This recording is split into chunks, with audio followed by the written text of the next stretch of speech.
This is it right here. Combining a team of reporters, columnists, and commentators. Don't you ever talk about me! Are you serious? Jack Ebling has brought thought-provoking discussion. What are you doing? That's a damn coaching mistake. Opinion. The customer is the one who decides when the future gets here. Oh, no! The ship is on fire! You have to check the report. Are you kidding me? That game was fixed. And overall infotainment. I'll take Jim Harbaugh. What has he done? Crazy cootie coming at you. Let's go! Yeah! Quiet, please. In exactly 15 seconds, we'll be on the air. Thanks, big fella. Don't you ever come back here again! No arguments. Those are called ass tunes. So buckle up. You talking to me? It's time for The Drive with Jack Ebling. Yeah, for some reason or another, you sound a little taller on radio. Great afternoon, Mid-Michigan and beyond, and welcome to The Drive with Jack, the Spotlight Radio Network. Jack Ebling here with my producer, Rob Bennett, on a Tuesday afternoon. Rob, let's go right out to our guest line. Very happy to welcome in my broadcast partner for 17 days short of exactly 20 years. That is Bluebelly Tom Crawford. He is a regular contributor to the Wolverine.com and creator of the Crawford Podcasting Network. Tom, I haven't checked the schedules. Michigan have any basketball games this week? Yeah, they got a couple, including somewhat of a big one tonight at 8:30 at Chrysler. That you'll be riding down there with me to Chrysler Arena in Ann Arbor, and should be a great environment. I'm a little nerve-wracking about considering how many Spartan fans might be in there. The aftermarket very low right now, and not trying to encourage Michigan State fans that got one up tickets at the last second here, but without the students there, Michigan students are on spring break right now. I'm not saying it's going to be a 50-50, but it'll remind me of the early 2000s. I'm fearing when Michigan State had a lot of fans down there at what they called Chrysler East. I don't think it's going to be that divided. I really think that it'll be primarily, overwhelmingly, Michigan fans, Michigan State fans right now. Even after Saturday's win over Purdue, a little bit of anxiety about this team. Still guarded, right? Yeah, you're right. Yeah. If it were not for Tom Izzo having a chance to become the outright Big Ten winningest coach tonight with win 663, I really think that a lot of Michigan State fans would prefer to watch it on FS1. Yeah, and that could be a big issue. You know, it's after the Illinois game. You know, at our press conference, I talked to Brendan Quinn, our mutual friend and terrific media representative of the Athletic, and I go, okay, BQ, who are you going with Tuesday night? And he said, well, you know, my gut would tell me Michigan, but then this whole thing, Izzo breaking the Big Ten all-time winning record, it's like, wow, that's the 800-pound gorilla in the room. I mean, how are you going to offset that? So it's going to be an interesting dynamic tonight, especially for a desperate Michigan team needing 2 wins this week to stay in the hunt for the NCAA tournament. Are you surprised, Tom, that Michigan is a 4.5-point favorite in Vegas? And if you want to bet the money line, there are boosts now where you can get plus 200 on Michigan State. That's how Vegas looks at this as being should be a Michigan win. Yeah, I don't agree with that. I think it's a pick 'em, just like the Illinois game was a pick 'em. And I thought on Sunday, I thought Illinois would be a favorite on that. I mean, they were 15th ranked. Michigan's unranked. Michigan's inconsistent. And, you know, I mean, the triple guard play and Kobe you have it, the big fella in the middle. That's tough. I couldn't believe that margin. I mean, I just couldn't believe it. I'm not a betting man. And you know what? You know, when you mention those enticements, that's why we're going to have a lot of there's going to be a lot of therapists dealing with gambling addictions. I'm fearing. I'm serious. Not to digress here, but that's crazy. What's going on in betting right now? Maybe that is a growing profession. People who will want to be certified to deal with people who have gambling trauma. I'm sure there are some right now who have it, but it might be a lot more as this takes hold. We both believe that there's maybe a reverse momentum theory. I've long maintained that if you have a good team, not a bottom feeder, but a good team that has a bad game, chances are more likely they will bounce back and play well the next game than that they will go into a swoon. Likewise, if you've had a big win, it's hard to maintain that. It's much easier to have a letdown. And if that is the case, that is very good news for the Wolverines. Yeah, it's been an on-again, off-again thing. Both Michigan State have followed that mantra. You know, the only team that hasn't really is Wisconsin, but their formula is a consistent win by a few points formula. Yeah, they're very good at that. And like I said the other day, and this wasn't sour grapes or any bitterness towards the Wisconsin Badgers, but the fact that they're probably going to be a Big Ten champion. A huge game tonight, though. I mean, the way it plays out, it just seems. Optically, it's like, wow, all this competitiveness going on in the Big Ten, that's the best we have as a champion. It's a head-scratcher to me. Well, Wisconsin, projected as a 3 seed in the NCAA tournament, lost by 5, the third game of the year to Providence, and have won 14 straight close games since. That's by 2 possessions or less, 6 points or fewer. And Wisconsin is a home underdog tonight. You don't find that very often for a team that is undisputed possession of first place to be a home dog, but they don't think they can sweep Purdue. Wisconsin got a 1-point win over the Boilers in West Lafayette. We know how difficult that is to do. And do you think that Wisconsin is going to beat Purdue tonight? Maybe that's based on the Big Ten team coming off a loss theory. Yeah. Watch out for them, and after what happened. Yeah, to be honest with you, when you really, if you stick with that pattern that behavior pattern, I would go with Purdue tonight because of, they're going to bounce back. They had won 3 in a row. They were due for a letdown against Michigan State. Mm-hmm. Michigan State was not desperate, but, they needed to get back on their winning ways. And now Purdue suffered that. Now now it's time for them to get all teed off and take it off on the next opponent, where Wisconsin may be a little fat and sassy, although there's just so much on the line. Yeah. There's so much on the line tonight. Yes. At Chrysler. Yeah.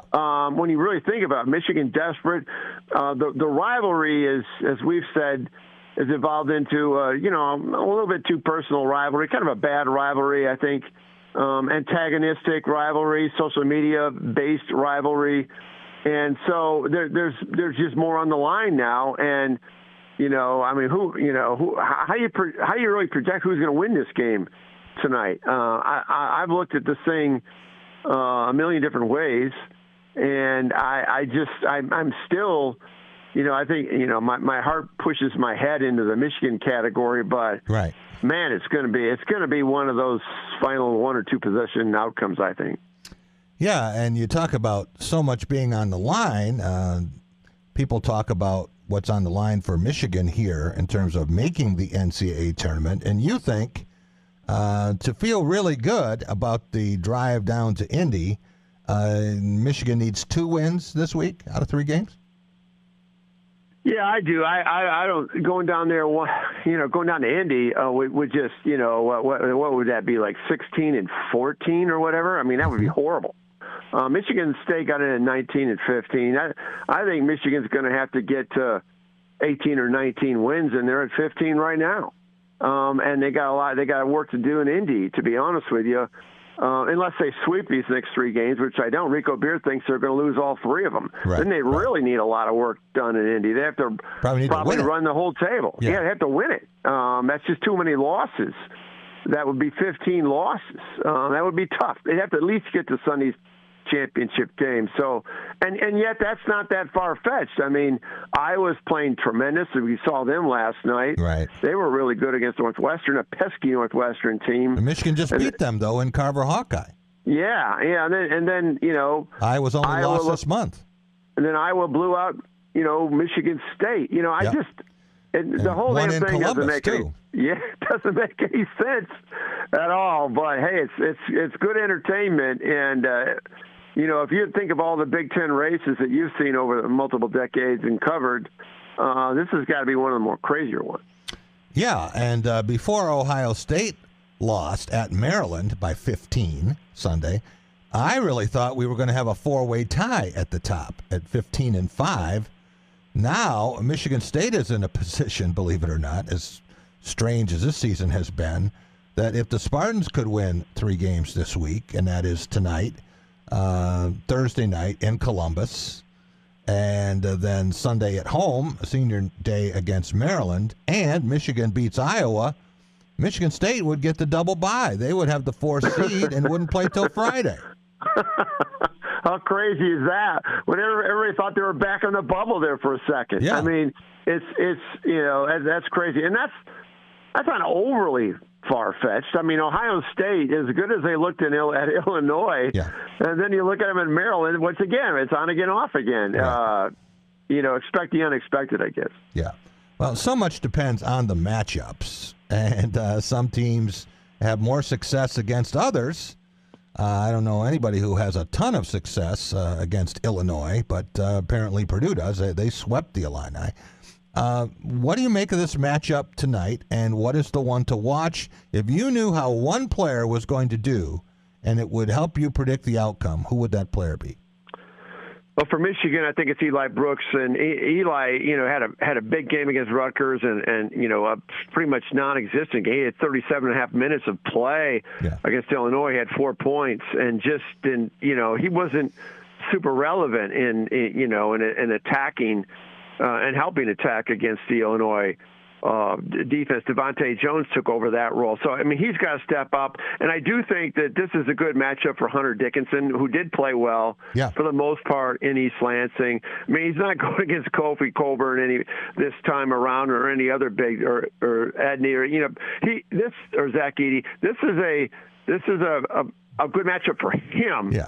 But the problem is with Michigan against Michigan State is how, Michigan State just pushes the ball and pushes and pushes and pushes. And, I think with that lineup they have up front, obviously you got Hogard and Christie at the guards, but I mean, Malik Hall and Marble and Brown, they're going to have to figure, those three are going to, or obviously Marble in particular is going to have to figure out how to stop Hunter and just be an ankle biter, or just try to annoy the hell out of him and get him off his game. He's not an overpowering center, but he's pretty good. Yeah. And so it'll be an interesting matchup how Michigan State handles Hunter Dickinson. And he's become a better player. I heard someone say, well, he really hasn't improved much. I would disagree with that. Maybe he's not a first-team All-Big Ten player, but he has gotten much better as a passer. And now he's developed an acceptable outside shot.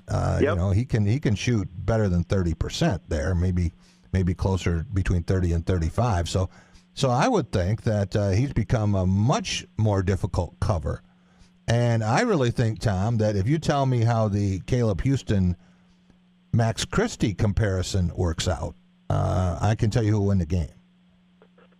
Yeah, and Caleb Houston is, we've talked about the struggles. I've talked on your show countless times, as well as the TV show, and he's starting to get a little bit more consistency, a little bit more, putting 1, 2, or 3 games in a row as opposed to every fourth game. Yeah. So he's a key cog. But, back to Michigan State, it's going to be along with Marble, but Marcus Bingham coming off the bench, Soko maybe more than just a handful of minutes. Maybe he might be a banger against Hunter.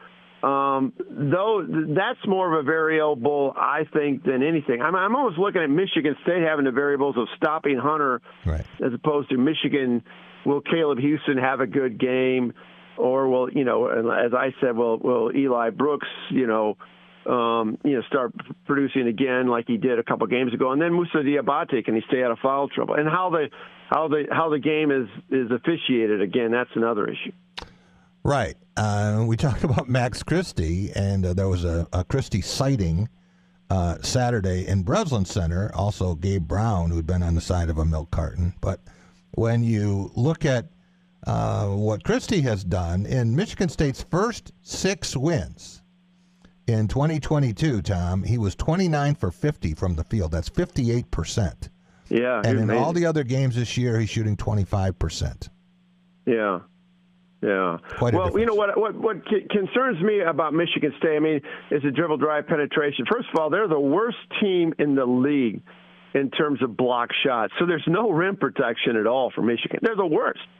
And so, you know, when you dribble drive pen like Illinois did, you're not fearing to get your ball swatted into the stands. Yeah. I guess I figured Musa Diabate would be a shot blocker. He doesn't block shots. Not really. I mean, I know as a team, as a category, they just don't block shots. Okay. They haven't mastered that yet. I mean, Diabate rebounds, and he can provide, pressures down there to alter shots. Right. But no, not a lot. No, they're worse. I think they're 14th. 13th or 14th. And so, I mean, Michigan State could take advantage of that. We saw what Minnesota did. And that, one of the, probably the second worst team in the Big Ten. Right. We got 2 assists and beat Michigan by 10 points, but just by dribble drive penetration. So those ball screens, Michigan did a horrible job against Illinois. So I think that's was a point of emphasis. Phil Martelli in the presser yesterday, I gathered that was in their one practice. I mean, this is on again, off again thing, and this is more film session than anything else. They're going to have to figure out how to do better on the ball screen because they were getting picked off, and we saw what happened with Illinois. It was not just Corbello, but obviously Alfonso Plummer going off at 23 in the first half. Michigan has a payback card to play against Michigan State and Ohio State on Sunday. Iowa has the same against Michigan Thursday. If you were to rate the likelihood of wins for the Wolverines in those 3 games, which would be the most likely and which would be the least likely?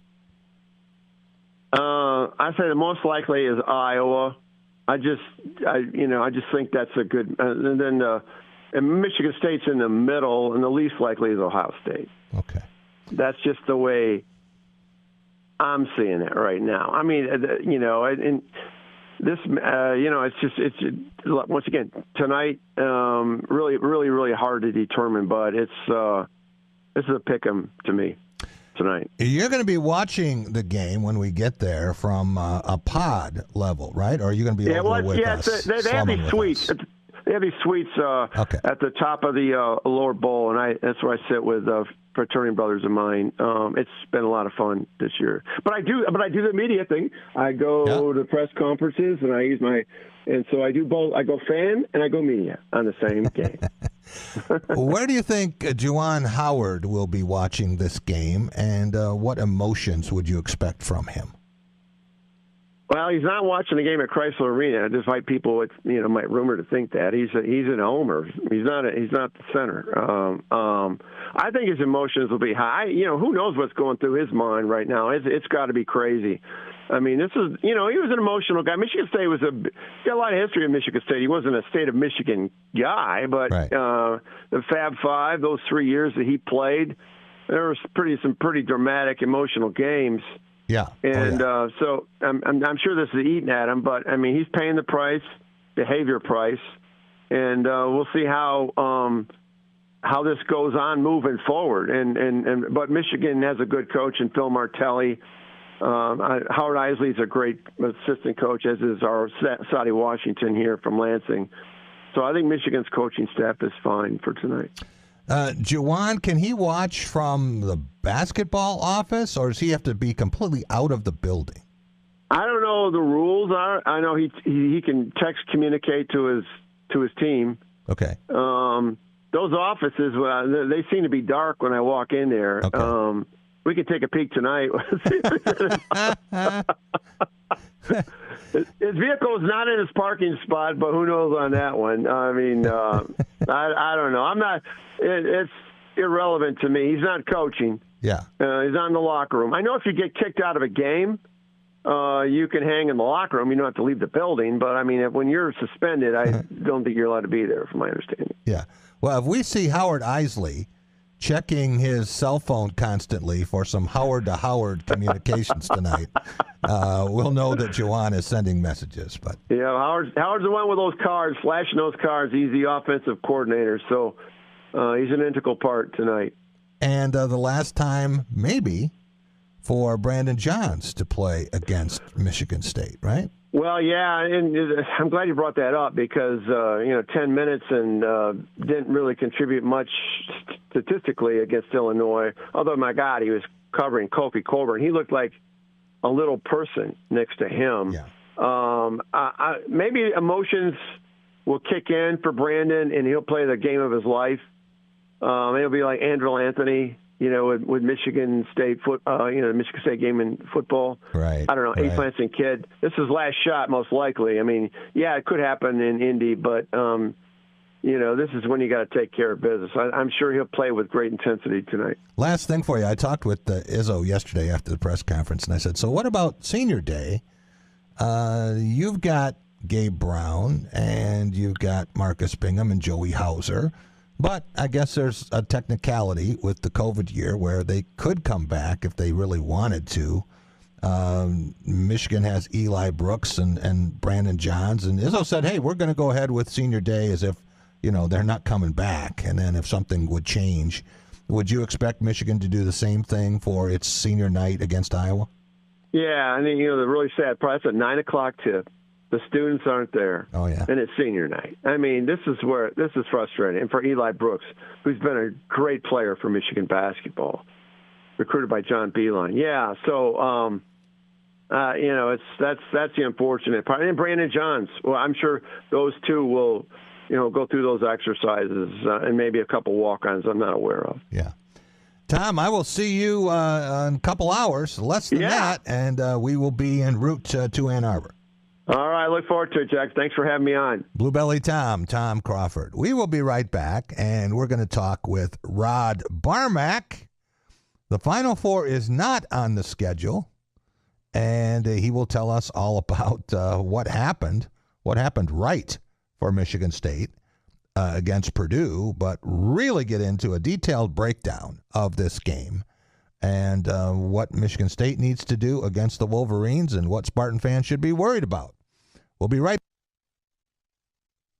At Culver's, we believe there's a right way to prepare a North Atlantic cod fillet sandwich, the traditional way. By traditional, we mean the way it's done all across the Midwest. We start with the finest, hand-cut cod fillets, batter each by hand, and cook crispy golden to order. No shortcuts, just hot and flaky, hand-battered goodness. So good. It's a tradition, all right. Culver's North Atlantic cod fillet dinner or sandwich. Welcome to Delicious.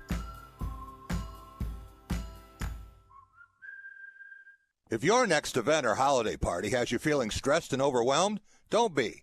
Voted Lansing's best new restaurant by Top of the Town, One North Kitchen and Bar has catering for every occasion from an award-winning chef. Book your next event by calling 517-901-5001. One North is the perfect place to get with family and friends for this bowl season. Also voted Lansing's best sports bar, they have over 40 TVs, feature scratch cooking, amazing craft cocktails, and the largest draft beer selection in West Lansing. That's One North Kitchen and Bar, where friends and family gather to make good times great. As families and communities across Michigan gear up for an historic back-to-school season, Dean Transportation is looking for compassionate people to join their dedicated team of school bus drivers. They offer competitive wages and paid training, quality benefits, flexible schedules, and most of all, endless opportunities to make a difference. Apply today at deanjobs.com to join this critical effort to help students return to learn this fall. deanjobs.com. This is an NBC News Radio special report. The Russian invasion of Ukraine. President Biden and the president of Ukraine continued to communicate. Ukraine's leaders said they talked about American leadership on anti-Russian sanctions and supplying defense assistance to Ukraine. He thanked President Biden for his support in a tweet following their conversation. House Speaker Nancy Pelosi says Ukraine and the U.S. are united. We all salute and pray for the people of Ukraine. And again, we are united in our respect and work and cooperation with the European Union and NATO as well as the G7. Pelosi accused Putin of committing evil acts and said the people of Russia and Ukraine will have to pay a steep price for his actions. Washington Governor Jay Inslee is ordering state agencies to cut ties with Russian businesses and the government. Inslee says it's a way the state can add to the economic sanctions against Russia for its invasion of Ukraine. This has been an NBC News Radio special report, The Russian Invasion of Ukraine. I'm Lisa Taylor. Jack Ebling here with Matt Sloan at Graph of Okemos. Matt, people buying cars different ways now with inventory changes. They certainly are, Jack. It's a wild time, but we're still selling them. You might not see them on the lot, but they're still coming in every day, and we're still delivering them. So what we're finding is a lot of people, they come in, and they actually place an order for the vehicle instead of finding one on the lot that they want. Then that comes in within 7-8 weeks, and they take delivery. We'll still want that great Graph service. They're making friends.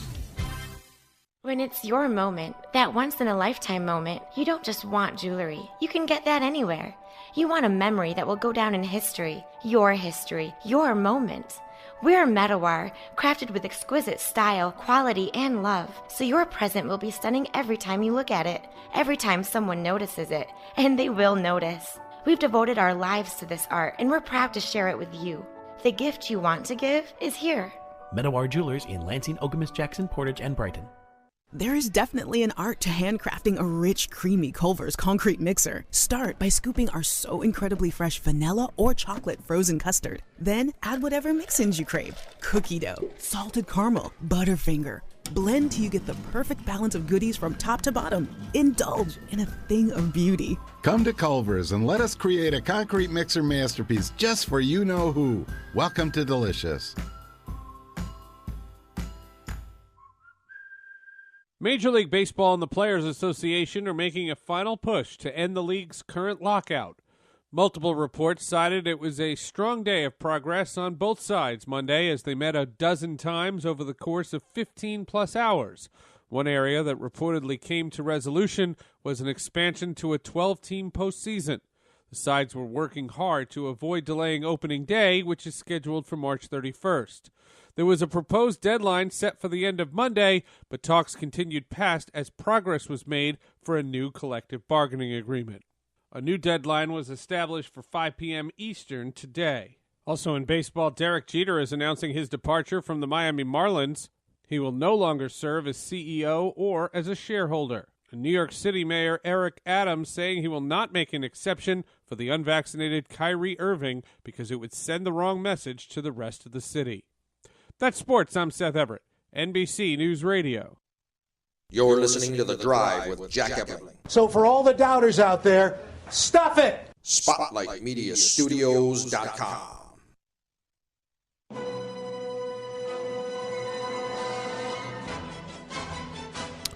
Welcome back. It is The Drive with Jack, the Spotlight Radio Network. I want to thank Bluebelly Tom Crawford, for being with us. And it is the first day, Rob Bennett, of the NFL Combine. Actually, players getting there now, but you're talking about March 3rd through March 6th. Most of the activity you're going to be seeing on television, so that's coming up this week. And don't know exactly what the labor impasse means for the Combine. Still some people saying that they were going to boycott, they were going to hold out if they had to be isolated in some way, if they didn't have absolute freedom. So that's going to be different. Are you curious about the Combine? Do you watch NFL Network or ESPN to see what prospects look like?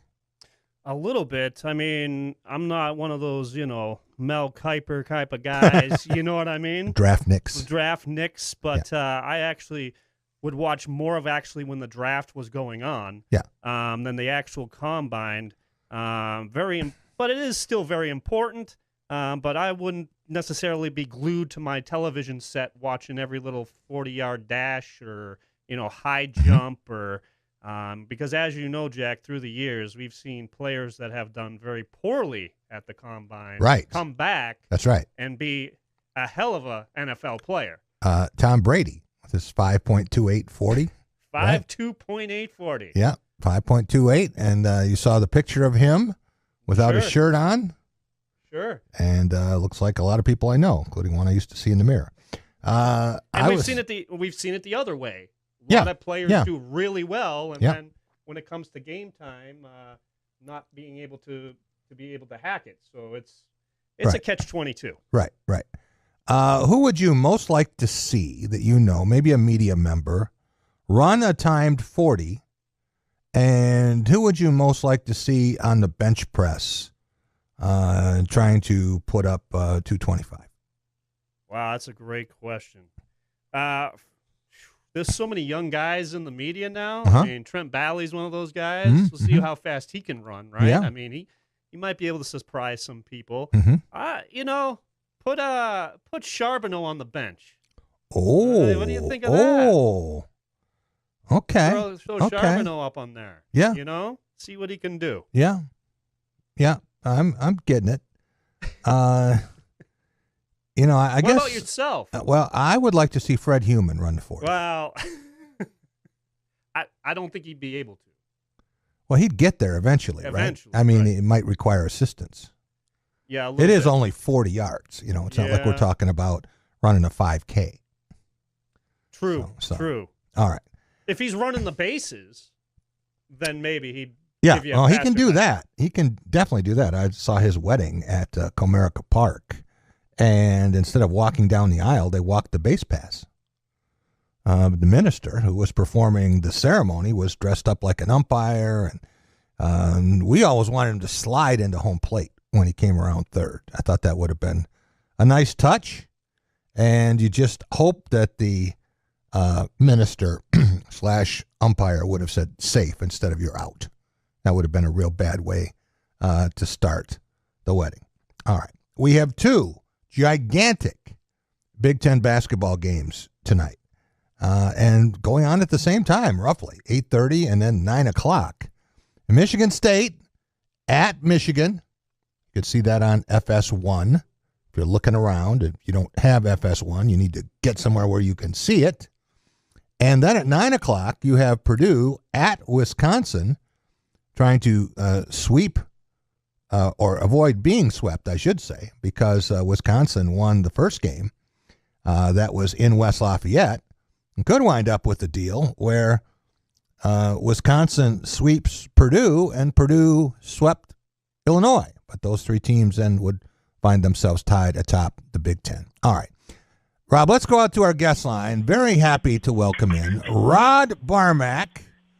The podcast is The Final Four is not on the schedule, and talking about Michigan State's performance against the Boilermakers last Saturday and what to expect tonight at Chrysler Center. How are you, Rod? Good.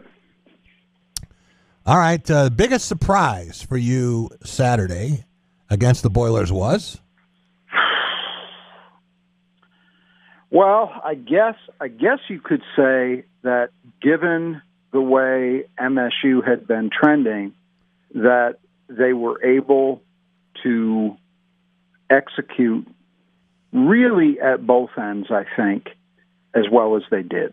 I mean, we just hadn't seen that kind of 40-minute because MSU was in it right from the start. There was none of this get off to a bad start. Fast start, yeah. So, I mean, the other things I would say, you could look at. Here's one. I'll say this one thing now that it comes to mind that I was surprised by, and it kind of correlates a little bit to what I was just talking about. I was surprised that MSU did such a great job holding down Purdue's three-point shooting. Yeah. Purdue shot 1 for 9. I went back and looked at the stats from that 2018 game, which, by the way, there were a slew of eerie parallels. Same final score. MSU hits the final shot, and in both games, MSU did essentially played the same game strategically. Isaac Haas had 25 points in that game. Zach Edey had 25 points in this game. They played him straight up the whole way. The difference was this. In that 18 game, Purdue shot 6 for 19 from 3.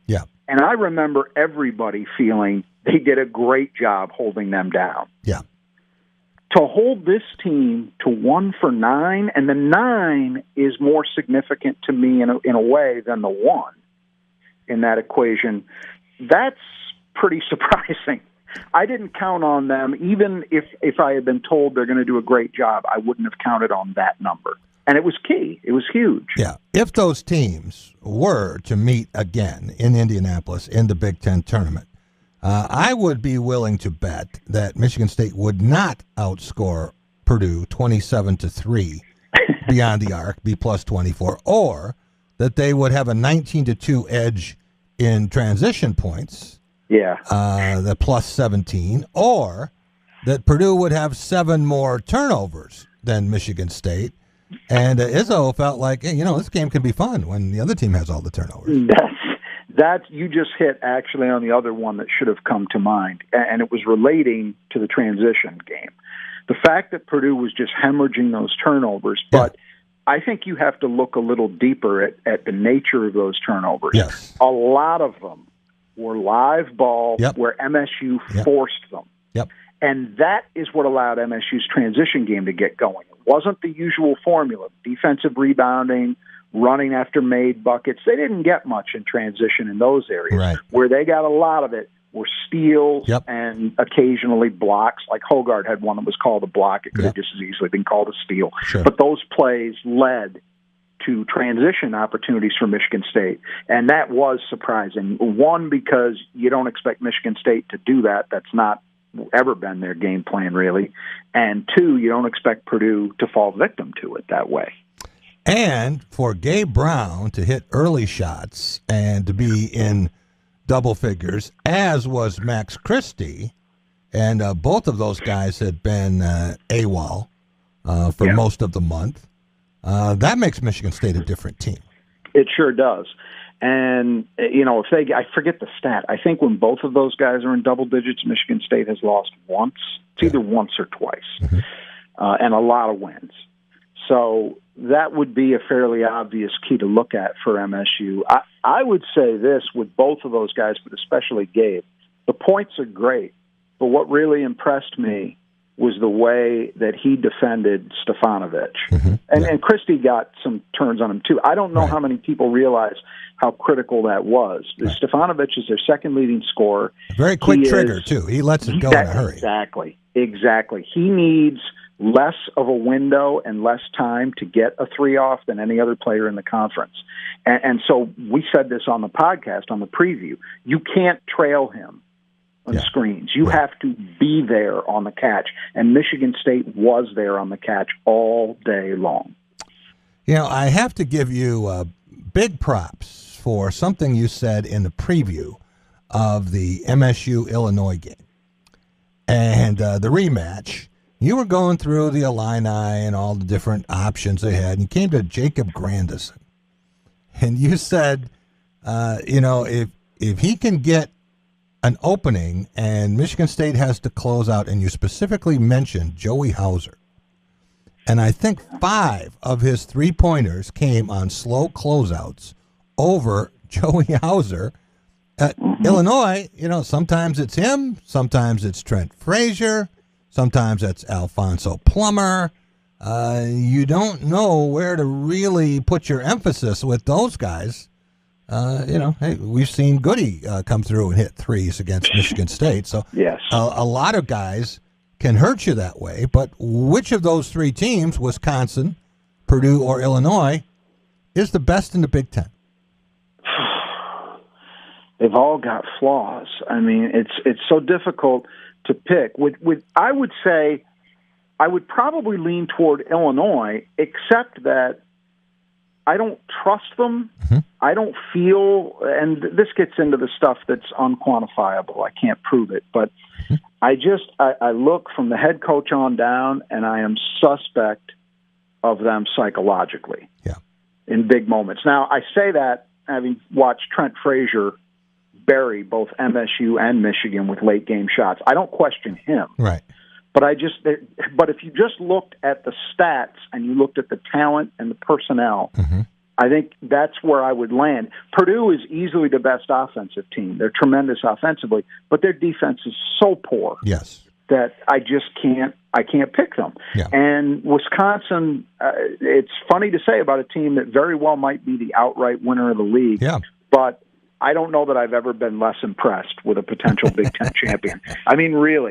That is a team with one great player And then, everybody else kind of filters in and does their job, but they keep winning these close games, but they win them. 14 in a row. Yeah. They'll get the title. Good for them. But if you're asking in a vacuum, they're the worst of the three. I think by a considerable margin.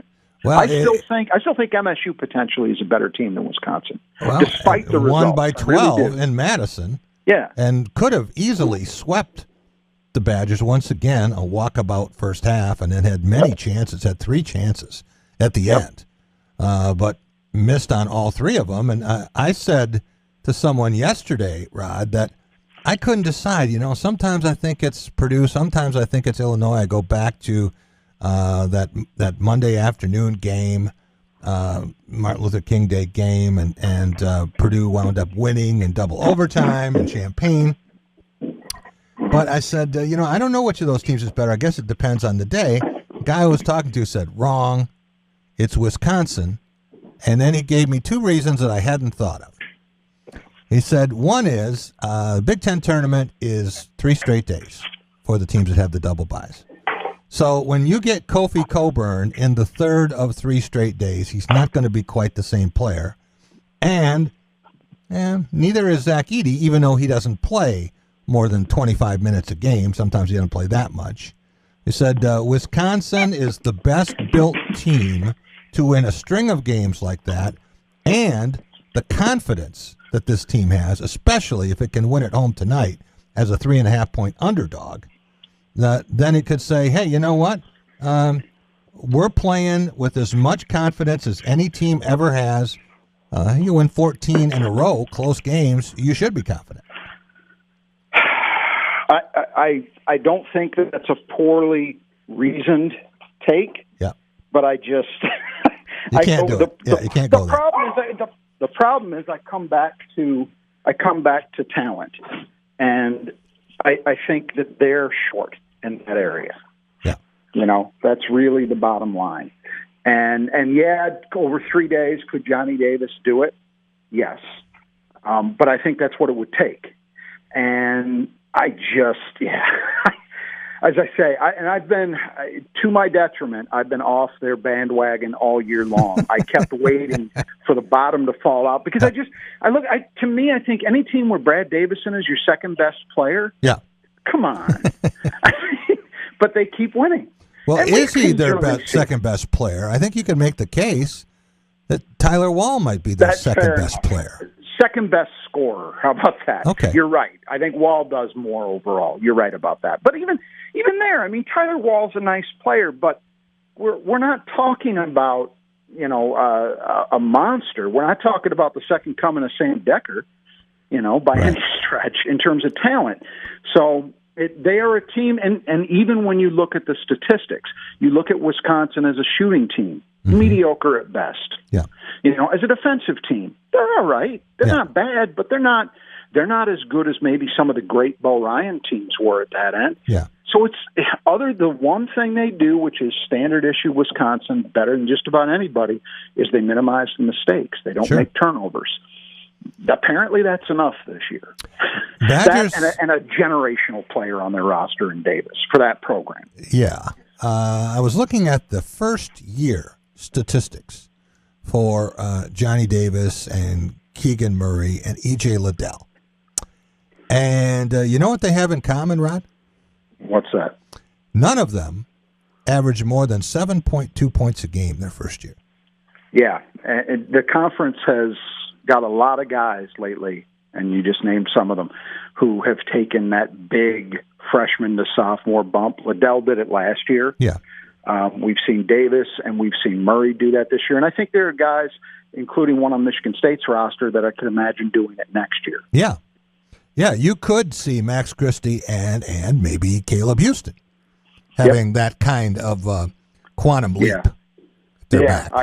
Absolutely. And I guess a guy, although I kind of feel like he's probably going to turn pro at this point, but if he comes back, Branham at Ohio State would be another guy that he's already getting to that level late. But I mean, where his season stats will sit, right? He could easily be. It wouldn't be tough to see him as a 20-point plus guy next season if he comes back. Is he your freshman of the year now? Is he past the other guys? He has to be, right? Has to be because, Christie's had too much inconsistency, and then who else are you talking about? McGowan? I mean, come on. With that team. Yeah. When you look at the Coach of the Year situation in the Big Ten, here we are in the final week, could it possibly be anyone but Greg Gard with the team that was picked 10th? No, I don't think so. Although I do think two guys that should get some mention and some appreciation are the two newest coaches in the league. Yeah.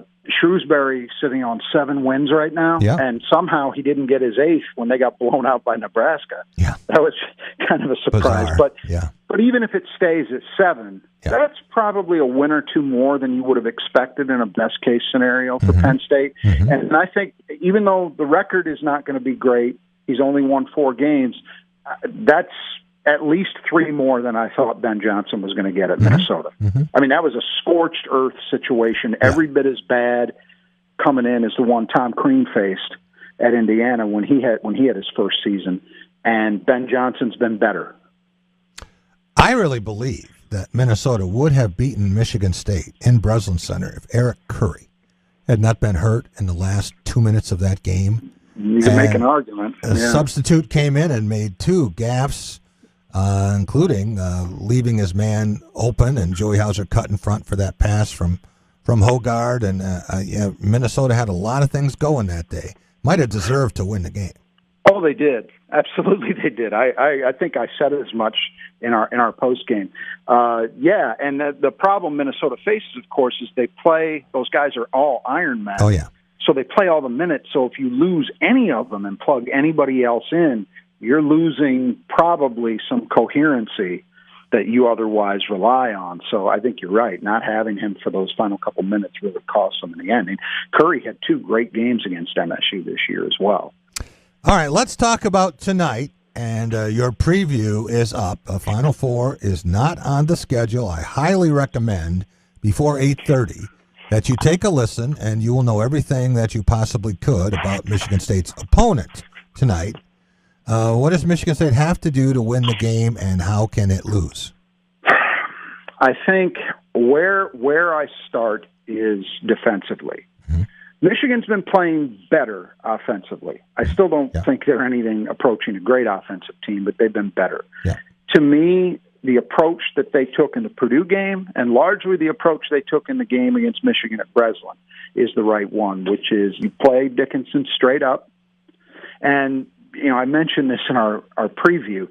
Dickinson is an extremely tough cover, and he's massive. We all know that. But they just came off this circumstance where you're facing Zach Edey, who makes a guy like Dickinson look small. Right. My point being, especially when Marcus Bainham is out there, Michigan State can hang playing Dickinson one-on-one. Yeah.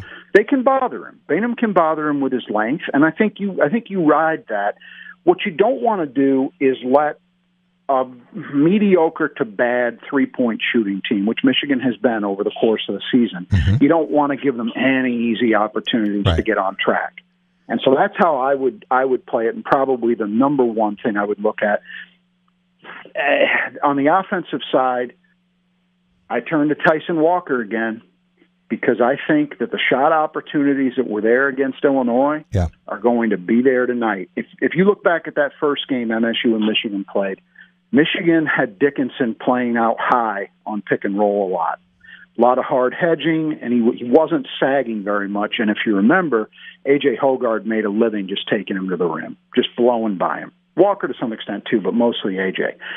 Since then, Michigan has backed off that, and I don't think they'll play it that way in this game. I think they will sag Dickinson. What that means is Tyson Walker is probably going to have open 18 to 21-foot jumpers. He's got to hit them.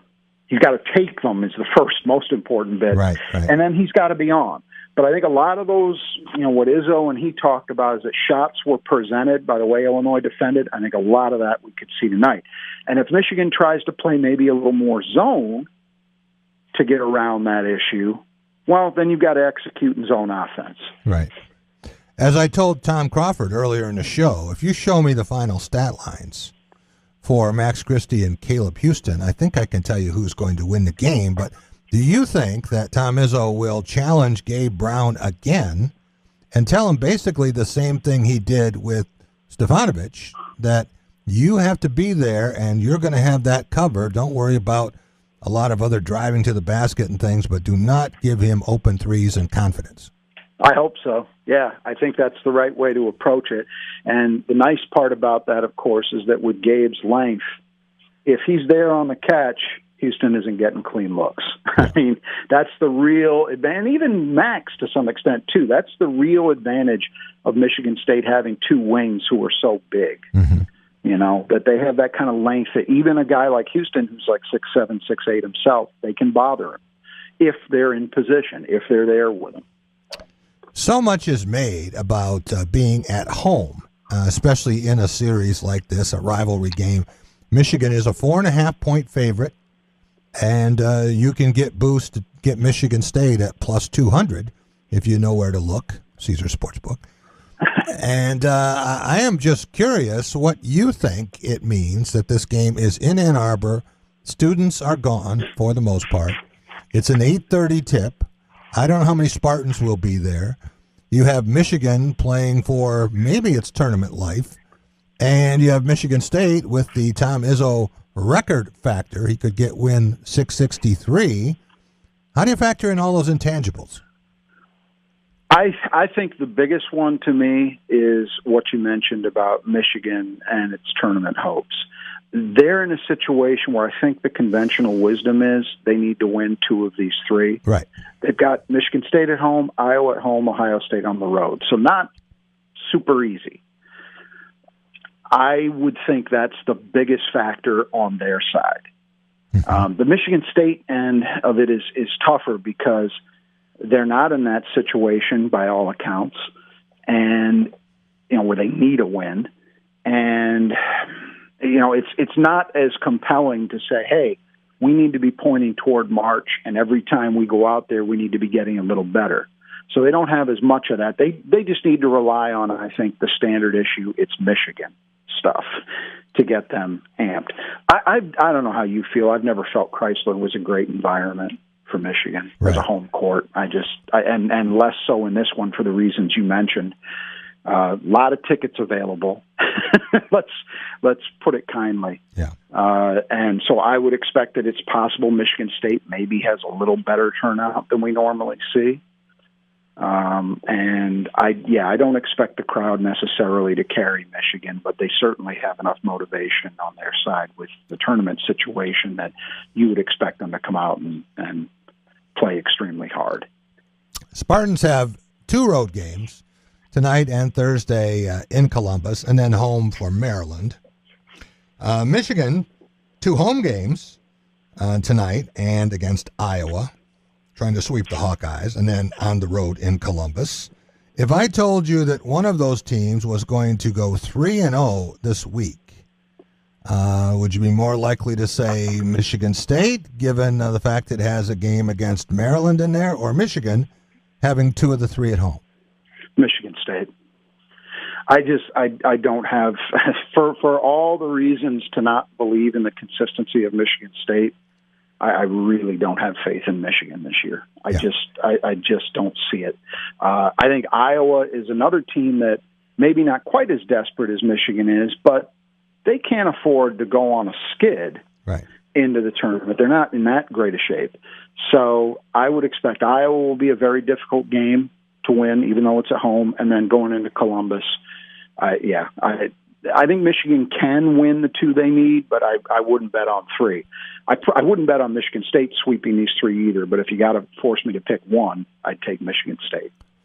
If Michigan State does figure out a way to win this game and go against my reverse momentum theory, and Iowa comes in playing very well, has only lost once this month, and that was to Michigan in Iowa City. If the Hawkeyes can avenge that and hand Michigan back-to-back losses, regardless of what happens, even if they go on the road and win in Columbus, that would be 6 home losses for the Wolverines.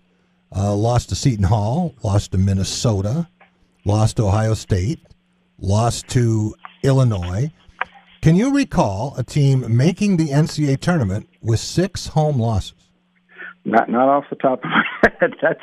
You're right. That would be a pretty striking number. And and I just don't. I think if that's the scenario, short of them making a phenomenal run in the Big Ten tournament, like at least to the semifinal, and maybe they would even need to get to the finals. Yeah, I think they might have to win it. Yeah, maybe. They're in a very precarious position. There's no doubt about that. They really, and in recent years, mostly under Beeline, you got to give them credit. They've usually, when they've been in these situations where they had to get something done, they've usually gotten it done. But this is a new ball game.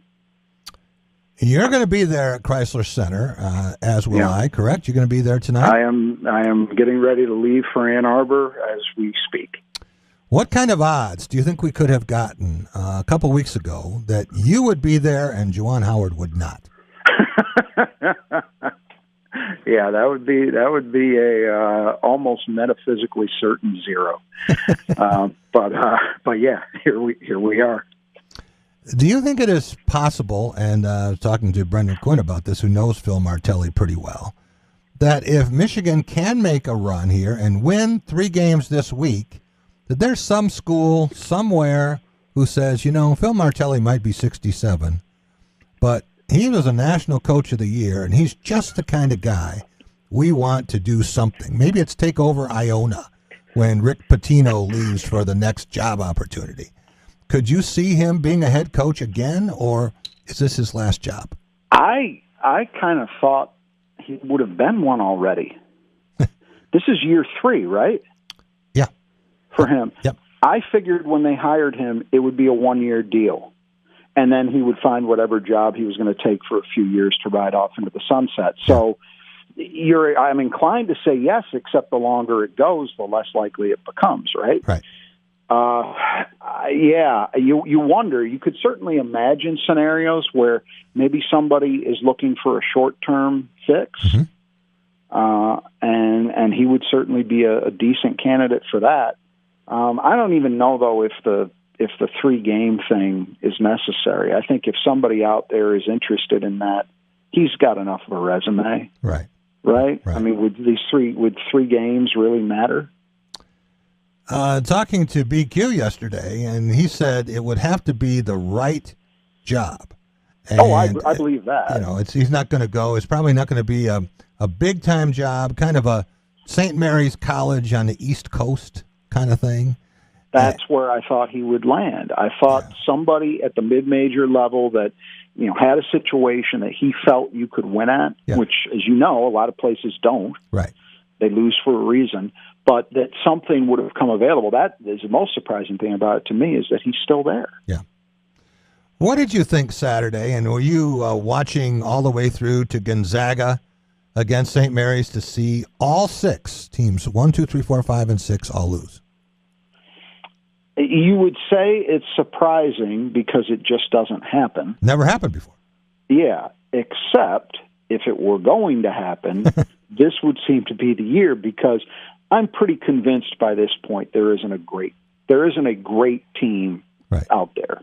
There are a lot of very good teams. All those teams that lost are all fully capable of winning the championship, and they'd all be representative champions and all the rest. But there is no heavyweight. I don't think there's a team out there who could hold a candle to either Gonzaga or Baylor from last season. Mm-hmm. I think either of those teams would handle the field this time around. That's my take on it. All right. So in that sense, not shocking. From the land of the highly improbable, I want to leave you with this, Rod. The Wisconsin Badgers find some pixie dust and cut down the nets in New Orleans. What would that make you think about your knowledge of college basketball, and what would you say about the Wisconsin program? It would make me rethink everything I've ever believed about college basketball as a sport. And I would give unbelievable amounts of credit to Greg Gard, because remember, this guy, as recently as this summer, it kind of looked like it was maybe starting to be over for him.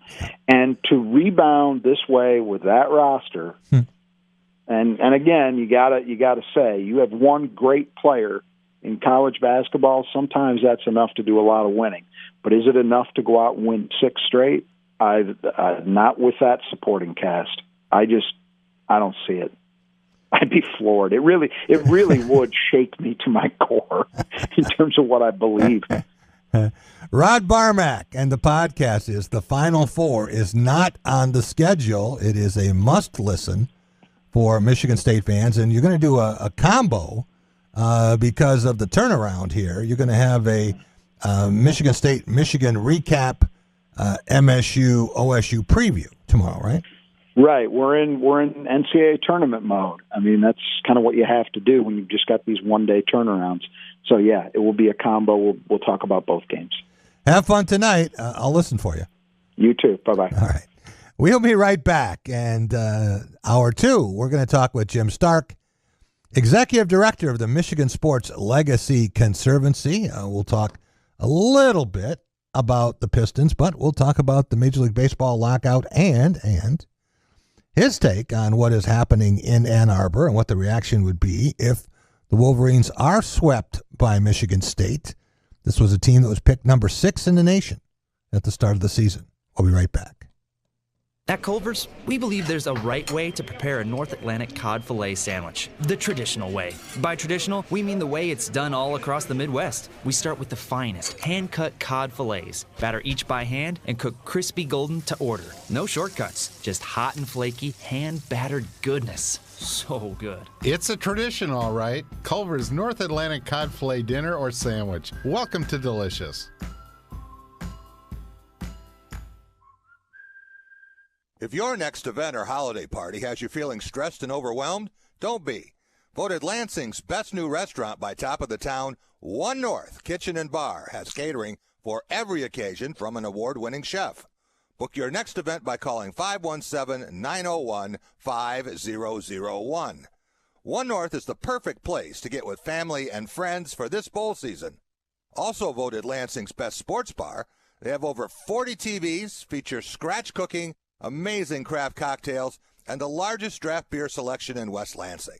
That's One North Kitchen and Bar, where friends and family gather to make good times great. As families and communities across Michigan gear up for an historic back-to-school season, Dean Transportation is looking for compassionate people to join their dedicated team of school bus drivers. They offer competitive wages and paid training, quality benefits, flexible schedules, and most of all, endless opportunities to make a difference. Apply today at deanjobs.com to join this critical effort to help students return to learn this fall. deanjobs.com. Nothing like a good Apple rumor. 9 to 5 Max says Apple's looking into the idea of a foldable tablet, like it 20 inches in size. Report says it would be a notebook with a full-size keyboard when folded and for use as a monitor when not folded and used with an external keyboard. Apple isn't in a hurry to launch such a device, and it may not reach the market until 2025 or later. Twitter will let you add a content warning on your tweet. The feature lets you obscure individual photos and videos behind warnings for things like nudity, violence, and sensitive content, and also to warn your followers for things like spoiler alerts to your favorite show plots. iHeartRadio is becoming more interactive. A new feature called TalkBack allows listeners to record a 30-second voice message right in the app. And the recordings are available to be used on over 850 radio stations live on air within about 10 seconds after sending. Tech Report. Larry Olson, NBC News Radio. Jack Ebling here with Matt Sloan at Graph of Okemos. Matt, people buying cars different ways now with inventory changes. They certainly are, Jack. It's a wild time, but we're still selling them. You might not see them on the lot, but they're still coming in every day, and we're still delivering them. So what we're finding is a lot of people, they come in and they actually place an order for the vehicle instead of finding one on the lot that they want. Then that comes in within 7-8 weeks, and they take delivery. We'll still want that great Graph service. They're making friends. When it's your moment, that once-in-a-lifetime moment, you don't just want jewelry. You can get that anywhere. You want a memory that will go down in history, your moment. We're Medawar, crafted with exquisite style, quality, and love, so your present will be stunning every time you look at it, every time someone notices it, and they will notice. We've devoted our lives to this art, and we're proud to share it with you. The gift you want to give is here. Meadowar Jewelers in Lansing, Okemos, Jackson, Portage, and Brighton. There is definitely an art to handcrafting a rich, creamy Culver's concrete mixer. Start by scooping our so incredibly fresh vanilla or chocolate frozen custard. Then add whatever mix-ins you crave. Cookie dough, salted caramel, Butterfinger. Blend till you get the perfect balance of goodies from top to bottom. Indulge in a thing of beauty. Come to Culver's and let us create a concrete mixer masterpiece just for you-know-who. Welcome to Delicious.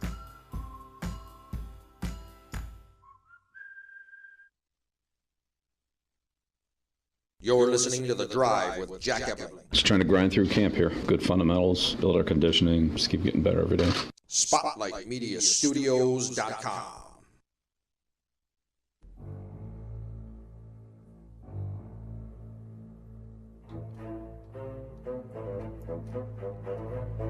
Welcome back. It is The Drive with Jack, the Spotlight Radio Network. And Jack Ebling here with my producer today, Rob Bennett, in studio at 105 West Allegan. Our next guest, a guy I thought was going to be sitting across from me. But, thank God for small pleasures. Want to welcome in Jim Stark. He is Executive Director of the Michigan Sports Legacy Conservancy, and he's a correspondent for us with the Pistons and the Tigers. We'll get to the Tigers, and undefeated thus far in spring training.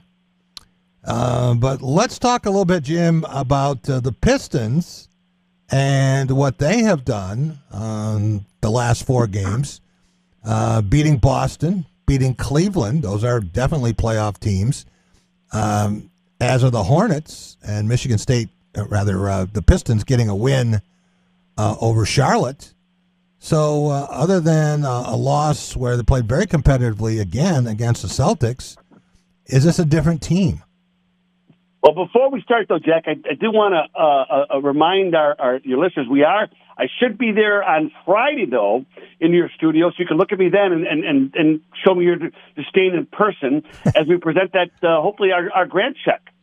Well, if you're going to do that, if you're going to give away money, then I'm going to hold off on the disdain. Oh, okay, well, I'll take that. All right. Okay. But, you and I have talked in the last a few weeks about what, you asked more than once, what are they trying to achieve after the season? And I guess what they're trying to achieve, Jack, they're trying to achieve a balance of who plays where and when to put together a winning product. And in the short term, anyways, as you said, the last 4 games, it's worked. They didn't make any big trades at the trading deadline. We all thought Jeremy Grant might be going, right? But he's not. He's still there. And they seem to be finding a bit of a rhythm. And certainly Cade Cunningham is finding more and more of a rhythm. And it's working into wins. And I'll tell you right now, beating Charlotte, they haven't beaten Charlotte since you and I were young. Yeah. So that was a big win. I know some Pistons fans who took Detroit to be over the 25.5. And they tore up those tickets or burned them long ago. But if Detroit can beat the Wizards tonight, and they're a slight underdog, then they would have to go 10-10 in the last 20 games to cash that ticket. Still a long shot, but much more viable than it was 4 games ago. Well, and frankly, Jack, this team is capable of doing that. There's no question about that. They have the talent to play 500 basketball. They've shown it. The question is going to be who they play in these last 20 games. That's the big thing, because I think they could play that well, but they're going to play a lot of playoff teams. If I've got the schedule in front of me, they've got L.A., Boston. They've got L.A. Clippers or Lakers? The Clippers. They've got Philadelphia. They have Brooklyn. They've got Indiana a couple times. They have Milwaukee. They got Philadelphia twice.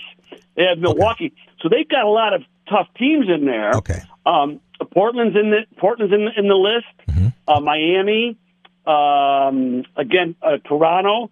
There's not a lot of gimme games in the rest of the schedule. Yeah, when you mention Miami, Milwaukee, Philly twice, Brooklyn, that's 5 losses right there.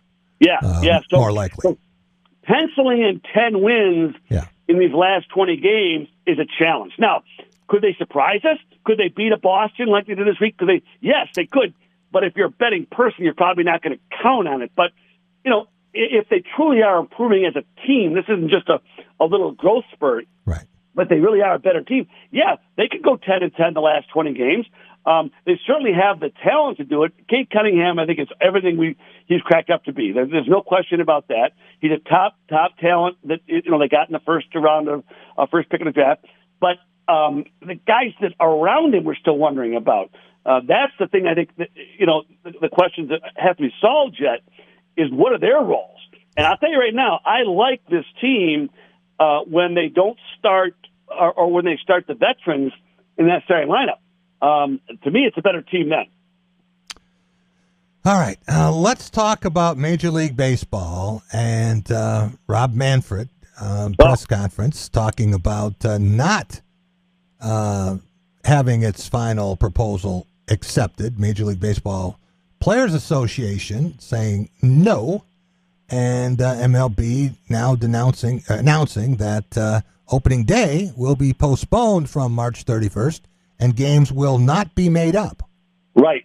Yeah, that's been his tack from the start. But what I don't like about what Major League Baseball is doing, if I'm talking to somebody about a discussion of getting something done, I can't stand when someone puts their foot down and tells me what it's going to be, or they set a firm. That puts me in a negative mindset, right?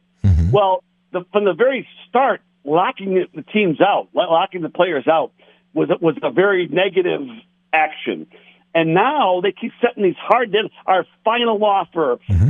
They keep setting these deadlines that don't leave much room for discussion. It sets a negative tone, I think, and that's what's happening in the negotiations. They locked them out the 1st of December, Jack. They didn't give their first offer for 6 weeks. Why, in the name of all this round in the baseball, did they not give it out for 6 weeks?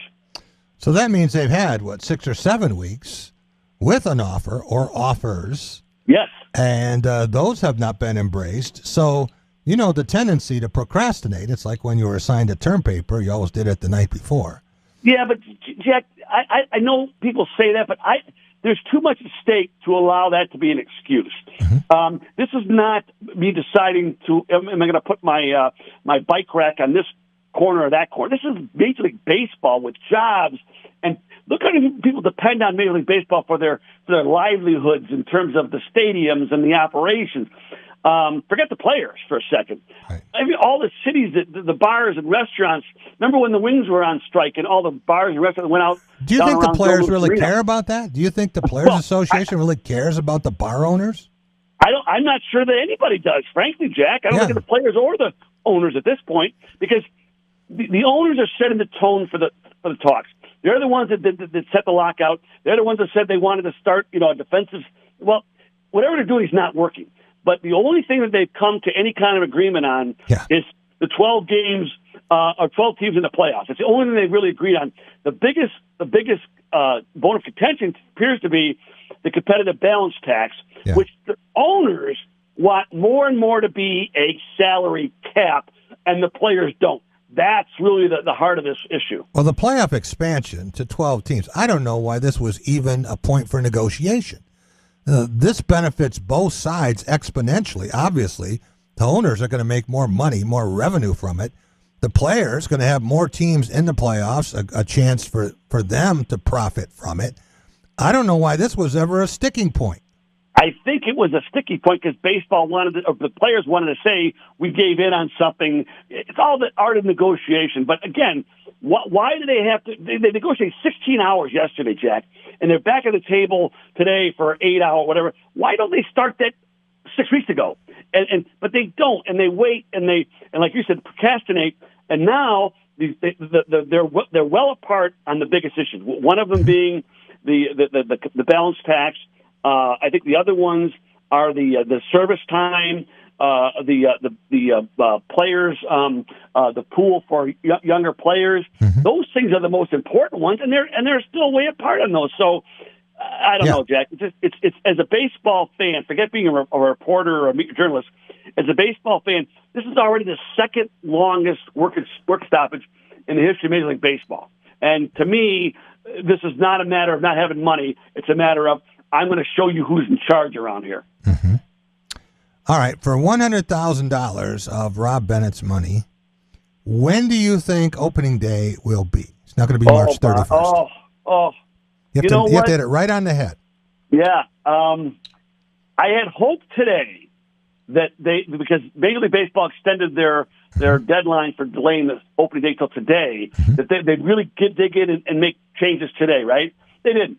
I think you're not going to see an opening day until probably April, first part of April. Well, that's not much. I mean, you're talking about March 31st. Yeah, but that's still 30 days times 30. That's almost 1,000 games. Oh, okay. Because you'd have to have some sort of training period, right? Right. Yeah. You're still talking about going back to my scenario of all the people that suffer from not having games. That's a lot. So if we don't have Major League Baseball games until May, is it the worst thing that ever happened? I mean, we've got not for people like you in Ukraine. We've got inflation. We've got so many other problems. Frankly, I'm not going to miss Major League Baseball in April. I'm not. There's going to be too much else going on. You wouldn't anyways because you're not a huge baseball fan. I think for the baseball purists, the people that go down to spring training and the ones that line up for opening day tickets, I think it's a rite of passage to not have baseball. And I think also, we have been trying to achieve a level of normalcy for 2 years now since the pandemic started, right? Our lives have been turned upside down for 2 years. Yeah. I think not having opening day in that first end of March, early April is another sign that our world is not normal. It's another chink in the armor because people want to get back to normal, and not having opening day baseball, violates that feeling. What do you think fans would say? How would they react if opening day was, in the worst case scenario, Memorial Day? Well, I think they'd adapt. I think they go when I shouldn't say it. Would they just tune out? Would they say, to hell with you? Well, again, it happened during the last strike. They found other things to do. Yeah. And to me, this is baseball. When I say baseball, I mean both the owners and the players. This is the danger, the risk they're running. The longer they are out of the public eye, the more chance there is people will find something else to follow. Sure. And look, they survived the closing of the baseball season and the canceling of the World Series only because they had the home run race between McGwire and Sammy Sosa, and that lifted. I'm not sure they're going to recover if they go down that road again. I'm not sure they're going to recover this time. All right. There are a lot of younger fans. Well, there aren't a lot of younger fans, but there are a lot of the people who are fans who are younger don't remember 1994. Right. But to have it ripped away from them again, and I don't think that either side has presented a clear, compelling case to the public to support their side of the negotiations, but I think the public is more likely to look at the players and say, Max Scherzer's making $43 million this year, and there he is standing and talking about a labor dispute where he's arguing about how many teams are going to make the playoffs. I mean, come on. Well, and I think you're right about that, Jack, and that's the owner's strength, and that's what they're playing to. But the reality of it is, for every Max Scherzer we're talking about, we're also talking about the guys at the bottom part of the roster, because this is everyone in the 40-man roster, right? That's Major League Baseball's player list. How about the guys at the bottom half? They aren't talking about $40 million. So you're right. The owners want to get in the sympathies of the fans by saying, "Oh, look at the greedy players." But I'll tell you right now, no one wins in this. That's the problem. If fans turn away, it isn't like the owners win, the players. They both lose, and that's what I don't understand why they don't see that. Well, if the players are going to draw a line in the sand about the salary cap and worried about the top echelon, I would think instead of complain about the ceiling, they should be worried about a raised floor.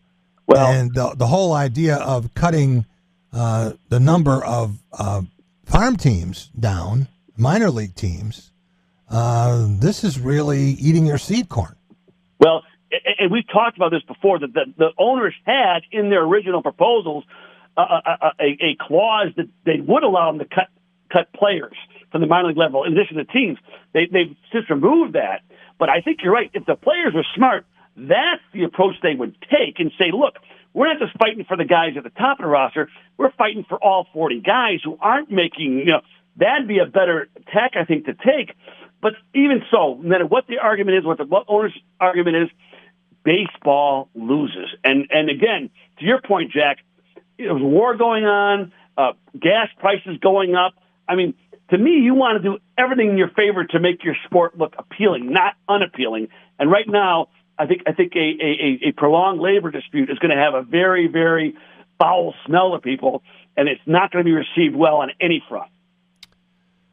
President Biden tonight has the State of the Union address. If Rob Manfred, tomorrow night, same time, had the State of the National Pastime address, what would he say?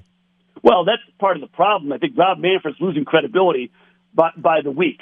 He's the one that said when the strike or the lockout was enabled, it was to spur negotiations. It was we want to get this done right away. Mm-hmm. Well, he couldn't have been more untruthful in that. They did nothing.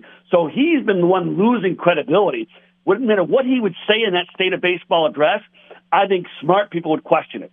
When Bud Selig was in charge, you may have not have liked some of his stance, his tousled hair, his car dealer background. Right. But you know what? You could believe what he said. When he said, when he canceled the World Series in '94, he was truly upset about it. He said it was for the best thing for baseball, and he was right. It was. But he had a credibility. Manfred's got none, and it's even dropping. So right now, he may be the biggest liability the owners have because he may be their spokesman, but he's not well received by the public in general. Well, liability, he works for them, right? He is the commissioner of the owners. Well, it's interesting because the perception is he's baseball's commissioner. The truth is exactly what you just said. He works for the owners. And he is, yes, he's responsible for baseball, but he works for the owners. He gets his marching orders from the owners, not the players. So there truly is no one person in charge of all the beneficiaries of baseball. It's really only the owners. So you're right, but he's made it. But see, a guy like Bud, you could buy that he was looking out for the players because he was a guy you wanted to believe, and you did believe. This kind of guy, the more that goes on, he was a labor lawyer. That was his background. He's starting to show his true stripes, and it isn't for the betterment of baseball. All right. I want to spend just a couple of minutes on what we're going to be seeing tonight at Chrysler Center. No Juwan Howard, Phil Martelli on the bench for Michigan, but Michigan State trying to sweep the Wolverines. Tom Izzo trying to get a 7th win over Michigan in the last 9 games. He is 6-2 in the last 8. He is 31-14 against Michigan. In terms of what that would mean for the rivalry, a rivalry that at one point, I think under John Beilein until the last season, you could say the teams were pretty even. They were just exchanging wins, and they did the last 2 years as well, so maybe they will tonight and say that Juwan Howard and Izzo are 3-3. Nonetheless, this is a pretty important game for Michigan in a lot of ways, and without the students being there, an 8:30 tip, all that's on the line for Michigan State as well, trying to get the double bye. How do you see this, and what do you think the reaction will be in Ann Arbor, a place you know well, where you worked, if Michigan loses this and does not make the NCAA tournament as a number 6 ranked team in the preseason? Yeah, I think that the fans are already very, very disappointed in what's happened. I think when you back up the disappointing basketball season to the disappointing or the whole thing about the Harbaugh going to the pro, that was a negative. It ended, a great football season ended on a negative because they got trounced in the playoff. But then Harbaugh up as anything by thinking about going to the NFL. Now you have a disappointing basketball. Wolverine fans are not happy. And I'll tell you right now, if they don't make the tournament as a baseline, they'll start to wonder about Juwan Howard, especially because he's shown the chinks in his armor with his behavior problems. So, yeah, the Ann Arbor fans are not happy, especially when you back basketball up to what happened at the end of the football season. Well, you know what talk radio is like in Washtenaw County. It's been a rough week for Michigan. The hockey team, with I think 4 of the top 5 players in the draft associated with the University of Michigan, and they lose twice to Notre Dame and lose the Big Ten regular season championship. We saw the women's basketball team, which was number one all season, gets blown away at Iowa and finishes a half game out because of a reschedule issue. Didn't get to play the game, so does not win the Big Ten championship. And if this happens, and Michigan does not make the NCAA basketball tournament, how would you like to be hosting a talk show in Ann Arbor? Well, again, it takes a lot to get Michigan fans riled up as far as being negative. But this is the kind of multiple, again, there's no break. It goes right from negative football, negative basketball, to hockey issues, about the hockey team issues with the coach and allegations against him. And then you got the Dr. Anderson thing over the whole thing. The university president is dismissed. I mean, right now there's so much negative enthusiasm, not negative, what's the right word? Negative power, if you will. Negative energy. Negative energy, thank you. That if they can beat Michigan State tonight, even if they don't make the tournament, that makes people feel better because at least it was a rivalry win. But right now, everything is going negative right now, and if what's going to turn it around, Jack? I mean, if the Golden Boy, Juwan Howard, has this kind of a year, what's next? Do you bring a John Beilein back into the program in some way? No. They got to do something to break the negative energy, and I don't know what that is, but I'm not sure they can do it just by on the court or on the floor. I think they're committed to Juwan Howard long term, and just let him work his way out of it. I was going to ask you before we leave here, Jim, if you can just tease again what's going to happen Friday. Yes, absolutely. Michigan Sports Legacy Conservancy and a grant.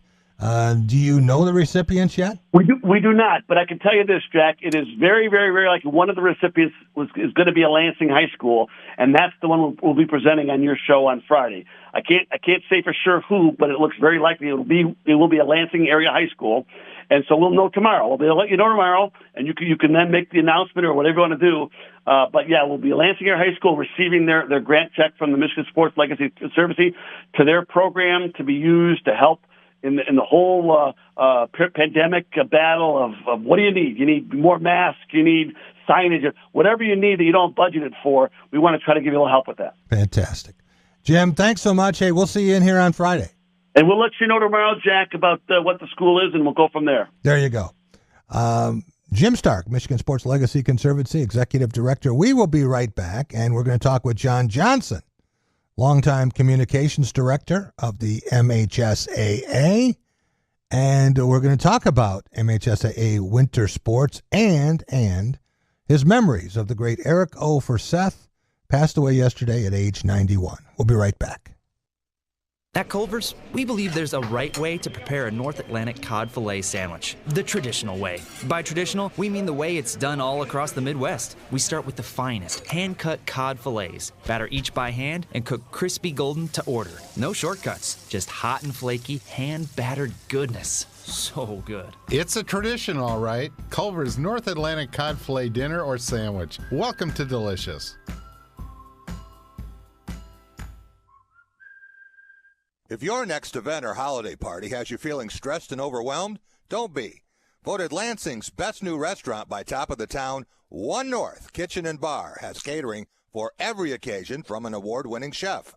Book your next event by calling 517-901-5001. One North is the perfect place to get with family and friends for this bowl season. Also voted Lansing's best sports bar, they have over 40 TVs, feature scratch cooking, amazing craft cocktails, and the largest draft beer selection in West Lansing. That's One North Kitchen and Bar, where friends and family gather to make good times great. As families and communities across Michigan gear up for an historic back-to-school season, Dean Transportation is looking for compassionate people to join their dedicated team of school bus drivers. They offer competitive wages and paid training, quality benefits, flexible schedules, and most of all, endless opportunities to make a difference. Apply today at deanjobs.com to join this critical effort to help students return to learn this fall. deanjobs.com. This is an NBC News Radio special report. The Russian invasion of Ukraine. President Biden and the president of Ukraine continued to communicate. Ukraine's leaders said they talked about American leadership on anti-Russian sanctions and supplying defense assistance to Ukraine. He thanked President Biden for his support in a tweet following the conversation. House Speaker Nancy Pelosi says Ukraine and the U.S. are united. We all salute and pray for the people of Ukraine. And again, we are united in our respect and work and cooperation with the European Union and NATO, as well as the G7. Pelosi accused Putin of committing evil acts and said the people of Russia and Ukraine will have to pay a steep price for his actions. Washington Governor Jay Inslee is ordering state agencies to cut ties with Russian businesses and the government. Inslee says it's a way the state can add to the economic sanctions against Russia for its invasion of Ukraine. This has been an NBC News Radio special report, The Russian Invasion of Ukraine. I'm Lisa Taylor. Jack Ebling here with Matt Sloan at Graph of Okemos. Matt, people buying cars different ways now with inventory changes. They certainly are, Jack. It's a wild time, but we're still selling them. You might not see them on the lot, but they're still coming in every day, and we're still delivering them. So what we're finding is a lot of people, they come in, and they actually place an order for the vehicle instead of finding one on the lot that they want. Then that comes in within 7-8 weeks, and they take delivery. We'll still want that great Graph service. They're making friends. When it's your moment, that once-in-a-lifetime moment, you don't just want jewelry. You can get that anywhere. You want a memory that will go down in history, your moment. We're Medawar, crafted with exquisite style, quality, and love, so your present will be stunning every time you look at it, every time someone notices it, and they will notice. We've devoted our lives to this art, and we're proud to share it with you. The gift you want to give is here. Medawar Jewelers in Lansing, Okemos, Jackson, Portage, and Brighton. There is definitely an art to handcrafting a rich, creamy Culver's concrete mixer. Start by scooping our so incredibly fresh vanilla or chocolate frozen custard. Then add whatever mix-ins you crave. Cookie dough, salted caramel, Butterfinger. Blend till you get the perfect balance of goodies from top to bottom. Indulge in a thing of beauty. Come to Culver's and let us create a concrete mixer masterpiece just for you-know-who. Welcome to Delicious. Major League Baseball and the Players Association are making a final push to end the league's current lockout. Multiple reports cited it was a strong day of progress on both sides Monday as they met a dozen times over the course of 15-plus hours. One area that reportedly came to resolution was an expansion to a 12-team postseason. The sides were working hard to avoid delaying opening day, which is scheduled for March 31st. There was a proposed deadline set for the end of Monday, but talks continued past as progress was made for a new collective bargaining agreement. A new deadline was established for 5 p.m. Eastern today. Also in baseball, Derek Jeter is announcing his departure from the Miami Marlins. He will no longer serve as CEO or as a shareholder. New York City Mayor Eric Adams saying he will not make an exception for the unvaccinated Kyrie Irving because it would send the wrong message to the rest of the city. That's sports. I'm Seth Everett, NBC News Radio.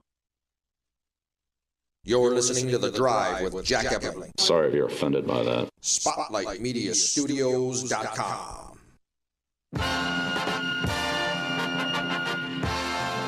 Welcome back. It is The Drive with Jack, the Spotlight Radio Network. Jack Ebling here with my producer, Rob Bennett.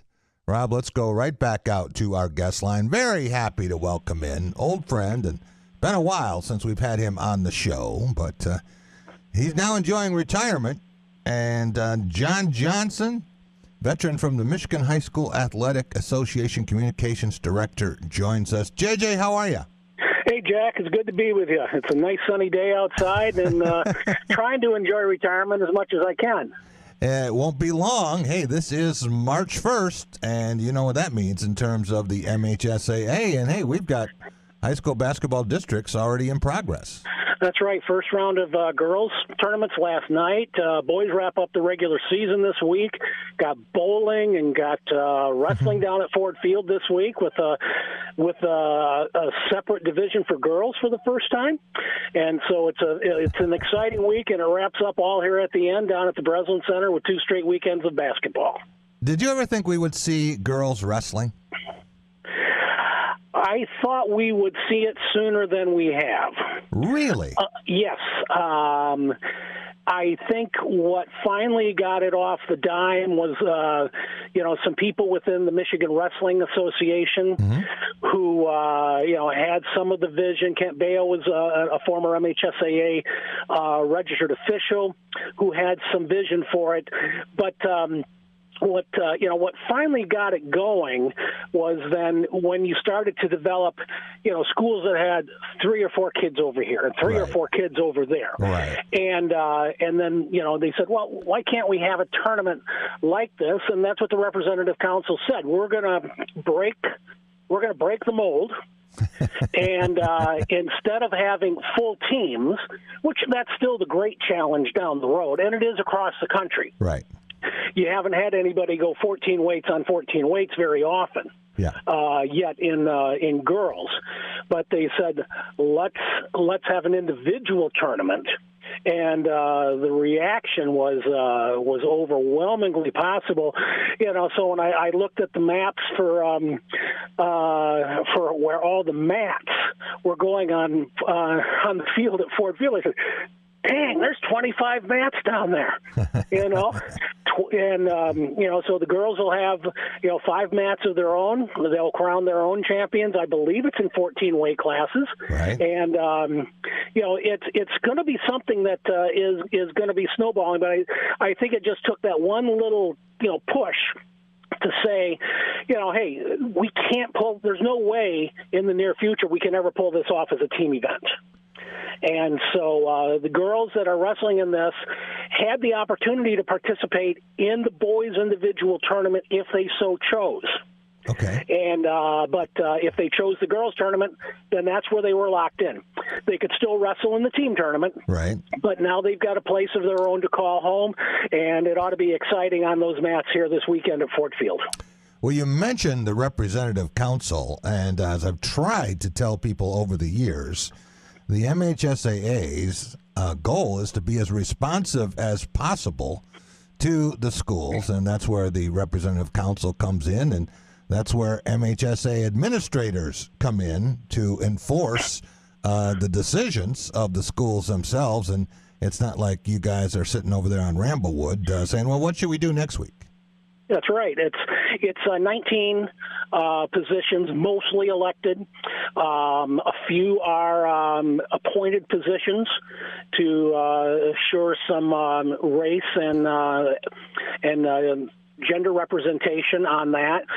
State Superintendent's Office has a position on the board, and they meet 3 times a year. And when the handbook comes out every year with all the rules and regulations, those are the rules that the representative council has approved. Not the staff, but the representative council has approved to put out there for the schools to follow if they want to be able to be a member and participate in postseason tournaments. And JJ, someone said, well, it's tournament time, and it's been such a fixture here in East Lansing. And I said, there have been times where the tournaments were not in East Lansing. It's moved around a little bit, even though it's been here most of the time. For boys basketball, that's right. You go back to the real early days, the pre-Jennison days, right? And we played at the old IMA in Flint and over in Grand Rapids, and Dem Hall even was a site on the MSU campus before Jennison Fieldhouse was built. But right.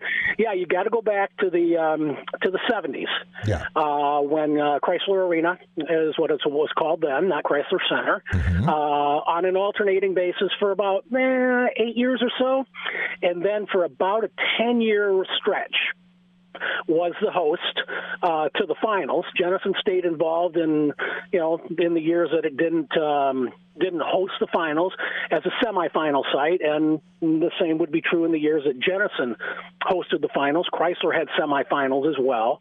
Then the Palace came along for 4 years, and then finally, since 1994, the boys basketball finals have been played at the Breslin Center, and the girls have tried to get into the Breslin Center as often as possible.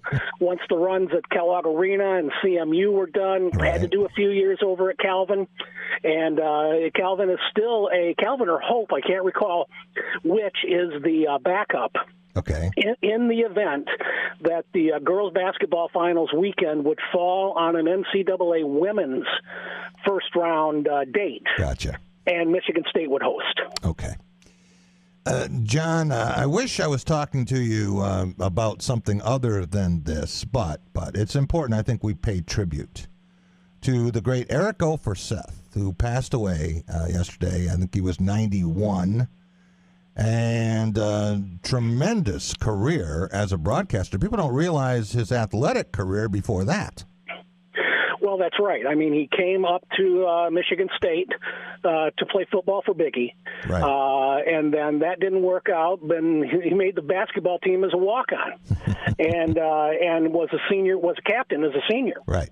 And when he was done with that, then that's when I don't know if you want to call it the top 40 radio stations. Right. I don't know if there is such a thing anymore as top 40, but it was the late 50s. Yeah. And 45 RPM records. Kids, you don't have any clue what a 45 RPM is. They're playing the records on the radio and sock hops, and Eric was a disc jockey at those kinds of things. Right.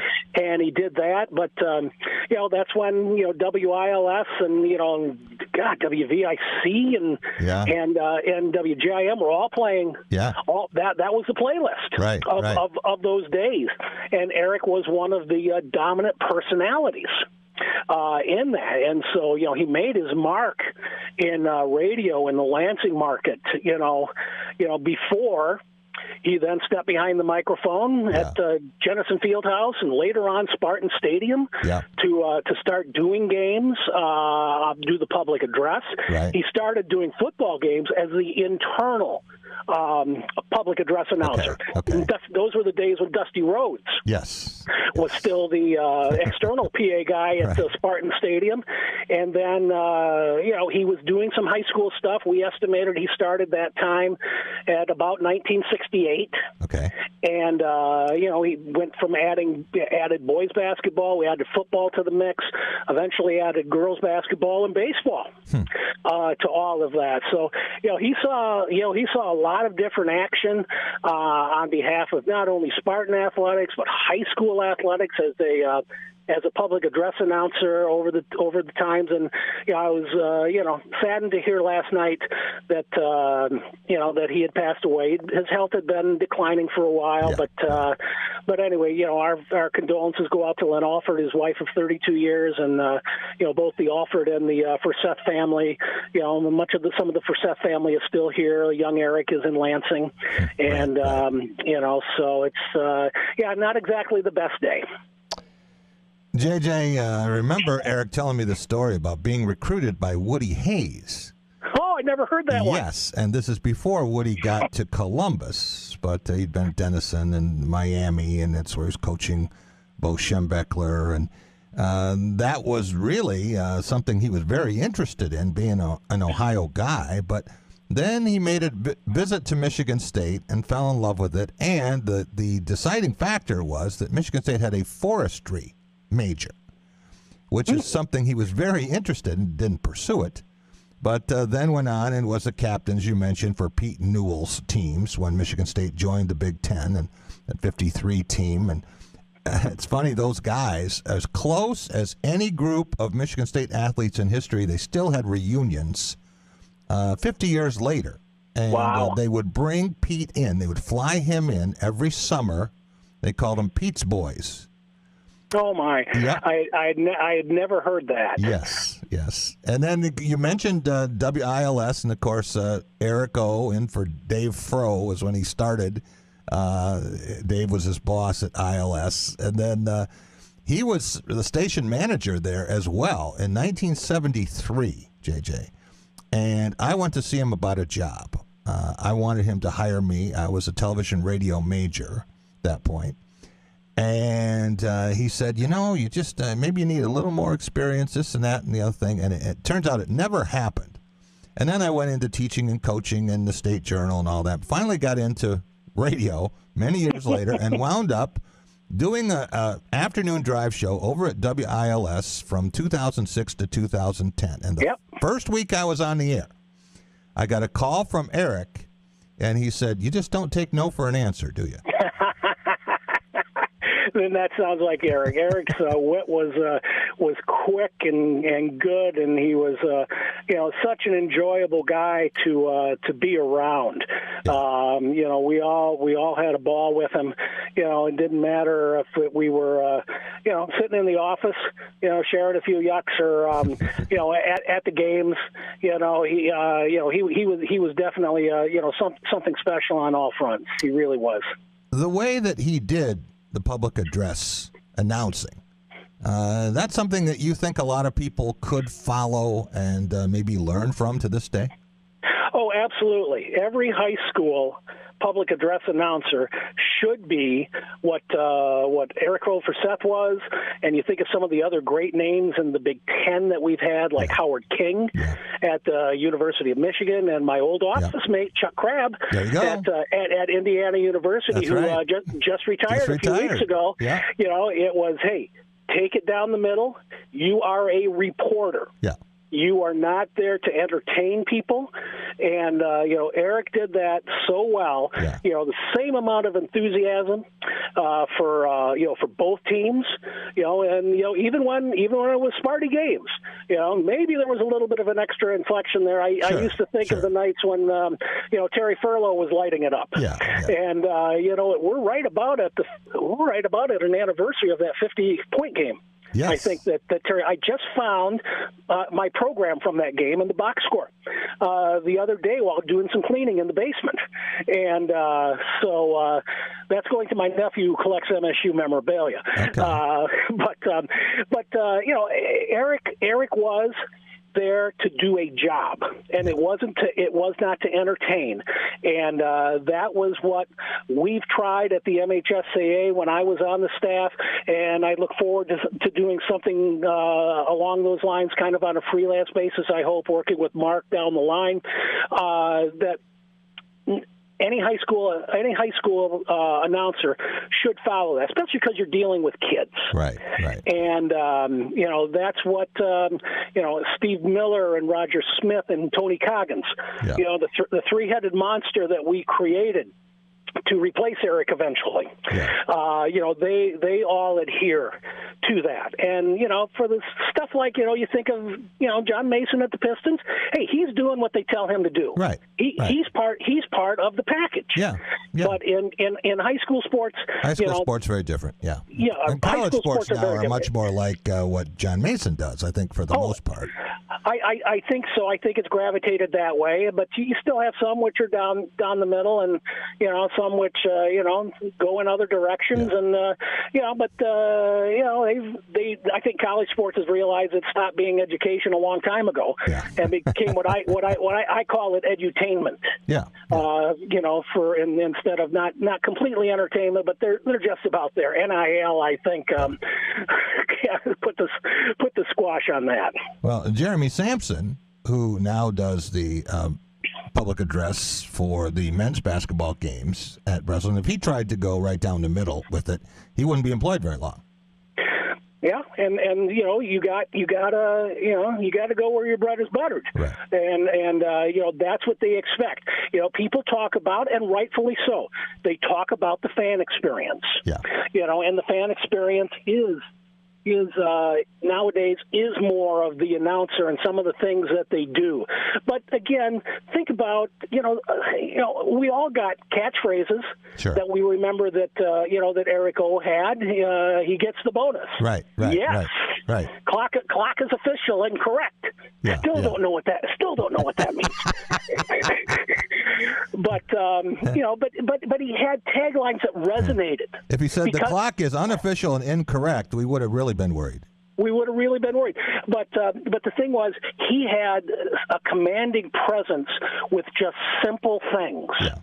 And that's what he was about, and I think of Howard King again and Chuck Crabb. That's what they were all about, and I think that's what high school announcers should be all about when they're doing there. But no, everybody's got an Eric O, catchphrase or something that they like to recite every once in a while. So you could tell, he made an impression on a lot of people in a very good way. What a great set of pipes, JJ, and he did more voiceovers, I think, than just about anybody. I mean, he would pop up everywhere, hawking products and doing things, and he was fixture at WJM and WLNS TV on the telethons. And do you remember him doing the real estate shows? I doing the voiceover that. on the Sunday morning. Okay.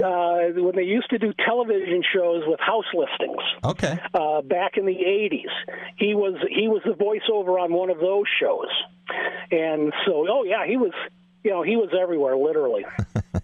One of my great memories of Eric has to do with the MHSAA state finals in Ford Field, the very end of his career, and I was there. Doing some broadcasts for the MHSAA, and I needed some pronunciations. There were probably 5 or 6 names that were a little tricky, and there's nothing worse than mispronouncing a high school athlete's name. That's right. So I walked down to the coach's booths off there to the left, and I said, I'm going to just grab an assistant coach or somebody who's in here, someone from the school, and get it right. I walked in just as Eric was coming out, and I said, I'm just coming in here to get a couple pronunciations. He says, I've got all 16 teams.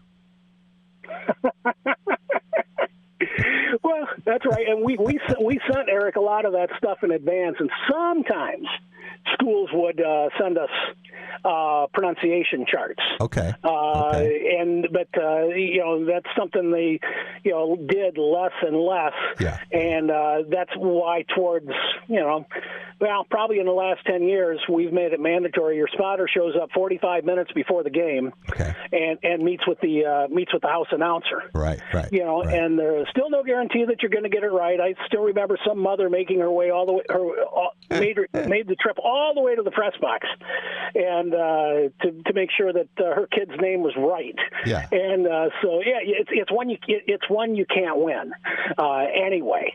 But Eric came. He came in with his charts, and he had a bag full of different colored pencils and pens and markers, and all that kind of stuff. Yeah. Getting ready to do battle. It's funny you mentioned that about a mom, because I had a deal with a mom when we were doing a basketball game at Breslin Center. And the mom came over, and she said that someone had told her that we'd been mispronouncing the name. She said, "Where did you get that?" And I didn't tell her. I got it from their head coach, who apparently had been mispronouncing the kid's name for 3 years. Oh my gosh, yeah, I hear stories like that. I did a little bit of Okemos public address work, this year, and of course there's not very many people at the games because we had restrictions on attendance, and I got a kid's first name wrong. Okay. And so I could hear it coming in from over my shoulder. Yeah. So it was quiet for a few minutes, and during a timeout, I went up there and I said, "Hey, I want to make sure this is what the coach gave me," and they shook their head. So the coach is the last one to know. JJ, anyone who knew Eric well and considered him a friend and would like to make a donation, something like that, do you have any information for us? I know just a little bit right now. Okay. I think if people watch online for an obit, I don't know if something will get posted to the MHSAA website. I talked to Jeff Kimmerly a little bit this afternoon, but anyway, Lynn and Eric, want donations to go to Doctors Without Borders. Okay. And they wouldn't mind if people made donations directly to the MHSAA, which is a 501c3. Private nonprofit corporation, so it is able to accept charitable donations. Doesn't have a foundation. A number of state associations do have that, and still trying to figure out exactly what might be done with that. I mean, maybe we need some good old-fashioned public address announcer education. Maybe some materials could be developed. I don't know, but it's something that I'll be working with with Jeff and others at the office on, and I know we'll have Lynn involved in that, and looking forward to carrying on Eric's legacy that way. Sounds great. JJ, always good to talk with you. And it is March Mayhem time, and looking forward to everything going on in terms of high school sports seasons, the winter seasons winding down, and we'll see you soon. Okay, Jack, thanks for the call. Appreciate it. All right. That is John Johnson. Hey, I want to thank all of our guests today. And, of course, you got a basketball game tonight, 8:30 at Chrysler Center. It's an FS1 game. But I want to thank Tom Crawford, Blue Belly Tom. And I'm actually riding down to Chrysler Center, leaving with him very shortly and getting down there for the game. Last time I went to Ann Arbor with Tom was 2015 in football season. And something good happened then, at least for Michigan State, not for Tom. Also want to thank Rod Barmack. The Final Four is not on the schedule. That is a must-read website for post-game analysis and for previews, in-depth previews of Michigan State opponents. Jim Stark, Executive Director of the Michigan Sports Legacy Conservancy, and John Johnson. We'll see you tomorrow, everyone.